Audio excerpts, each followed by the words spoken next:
Hola, gracias por unirse a esta sesión y gracias al Grupo ELA por esta iniciativa. Les voy a hablar sobre la importancia del estudio de la diversidad genética de los parásitos de la malaria y de la vigilancia molecular a la resistencia a drogas. Mi nombre es Christopher Delgado Rato, soy epidemiólogo molecular de la Universidad de Amberes en Bélgica e investigador principal externo de la Universidad Cayetano Heredia. Vengo colaborando y trabajando con el laboratorio de malaria de la Cayetano Heredia desde hace más de 15 años, donde me inicié como estudiante de pregrado. Em,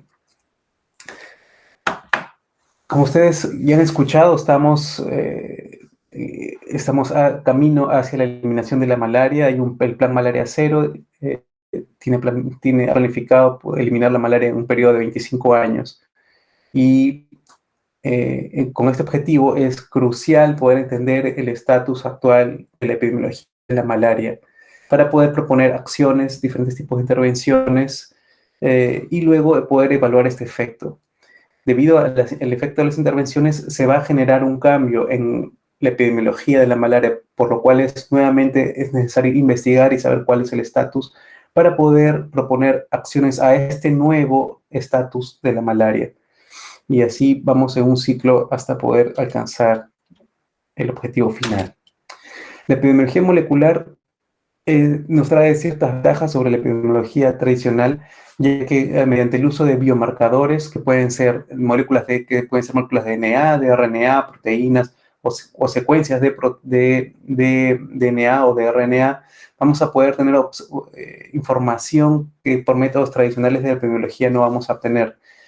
Esta data de laboratorio nos va a servir para poder utilizar enfoques de genética de poblaciones, genómica, filogenética, proteómica, entre otros, para poder tener un entendimiento más profundo de los eventos que están sucediendo en la epidemiología de la malaria. No solo se trata sobre saber más sobre la epidemiología, pero también nos va a poder ayudar a proponer intervenciones y poder de una manera u otra eh, eh, dar un consejo con respecto a las políticas de tratamiento, como vamos a ver luego.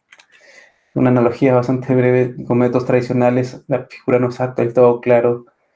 Usando métodos moleculares y la epidemiología podemos tener una mejor fotografía de lo que está sucediendo.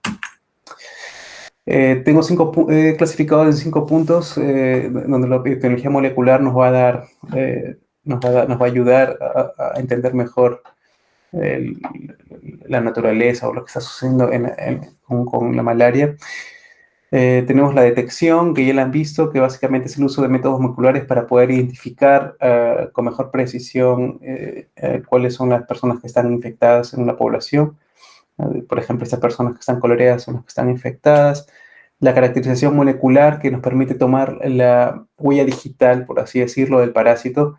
Por ejemplo, aquí sabemos las personas coloreadas están infectadas con la malaria, pero el color va a definir también en ese sentido una variante genética diferente del parásito. Esta información de la variabilidad genética nos va a permitir resolver diferentes preguntas. Por ejemplo, si queremos ver estudiar la dinámica individual de las personas infectadas con los parásitos, podemos aplicarlos a los estudios de eficacia de tratamiento, en los cuales, por ejemplo, eh, se determina cuál es el parásito en infección inicial antes del tratamiento. De haber una recurrencia, se vuelve a genotipificar los parásitos y, por ejemplo, en este caso, podemos observar que estas dos personas tienen el mismo tipo de parásito, por lo cual probablemente esta recurrencia se debió a una recrudescencia de los parásitos que se detectaron en la infección inicial. Probablemente podría ser debido a infección con parásitos resistentes a la droga, pero también podrían deberse a otros motivos. Dependiendo en qué droga estemos revisando, el periodo de recurrencia va a diferir. Cuando hablamos de la dinámica poblacional, los datos genéticos nos van a permitir caracterizar poblaciones. Vamos a poder determinar, por ejemplo, si las poblaciones son similares, como en este caso de aquí, tal vez debido a movilidad humana, o si son diferentes, tal vez debido a barreras geográficas. Esta información también nos va a servir para poder evaluar el efecto de una intervención. Como pueden ver aquí, antes de la intervención y después de la intervención se ven cambios no solo en el número de infecciones, pero también en el grado de diversidad de los parásitos. Nos va a permitir determinar si existe flujo genético entre parches de zonas endémicas en las cuales podrían repopular en cierta forma y el efecto de una intervención se podría perder. También podemos evaluar si un caso importado va a contribuir a la transmisión local en una población donde ya se había donde ya estaba eliminándose la malaria, por ejemplo. Con respecto a la vigilancia, aparte de vigilar casos importados, es crucial poder tener un entendimiento sobre la resistencia a los antimaláricos. En el Perú, en los 90 ya tuvimos una epidemia que estuvo favorecida por los parásitos resistentes circulantes a las drogas que se daban en ese momento, lo cual originó un cambio en el esquema nacional de los tratamientos antimaláricos. Actualmente existe todo un panel de marcadores moleculares que pueden ser usados para poder determinar si hay parásitos resistentes o no a las diferentes drogas, tanto como principalmente para Plasmodium falciparum, para Plasmodium vivax hay algunos marcadores candidatos, pero no están validados. Brevemente, un par de ejemplos sobre el trabajo que hemos venido haciendo en Cayetano. Hemos realizado uno de los estudios más grandes sobre genética de poblaciones, de las poblaciones de Plasmodium vivax en la Amazonía peruana, en la cual hemos logrado caracterizar las poblaciones que se encuentran circulando cerca de la ciudad de Iquitos y otras comunidades que se encuentran en la carretera de Iquitos-Nauta. Esto fue un estudio que involucró más de 25 comunidades y para lo cual bueno, se realizó el diagnóstico, se identificó las muestras positivas por diagnóstico molecular. Luego se procedió a hacer la caracterización molecular o la genotipificación usando un panel de 14 microsatélites, que es un tipo de marcador. Y luego se procedió a utilizar toda esta data genética para poder generar métricas de genética de poblaciones, las cuales nos permiten entender cómo están distribuidas estas poblaciones parasitarias. Por ejemplo, entre los muchos resultados que obtuvimos, estos datos genéticos nos permitieron agrupar estas poblaciones de acuerdo a su origen geográfico. Por ejemplo, estas muestras se encontraban cruzando en el río Nanay, perdón, esas comunidades los parásitos provenientes de las comunidades que se encontraban cruzando el río Nanay se formaron un clúster en específico y bueno, otras de San Carlos que también estaban a 5 kilómetros de la carretera, pero sin embargo, debido a la reducida movilidad de las personas, se generó otro clúster. Y esas son las comunidades que se encuentran cerca de la carretera de Iquitos-Nauta. Justamente, aparentemente, la movilidad contribuye a que estas poblaciones se mantengan de cierta forma homogéneas a nivel genético. Algo muy interesante fue que pudimos modelar el flujo genético de los parásitos y logramos a través de un modelamiento bayesiano y podemos determinar no solo las rutas, pero también la direccionalidad y la magnitud de la migración de los parásitos. Esta migración fue contribuida por la movilidad humana. Otros estudios hemos abordado la dinámica de transmisión a nivel individual y a nivel de comunidad.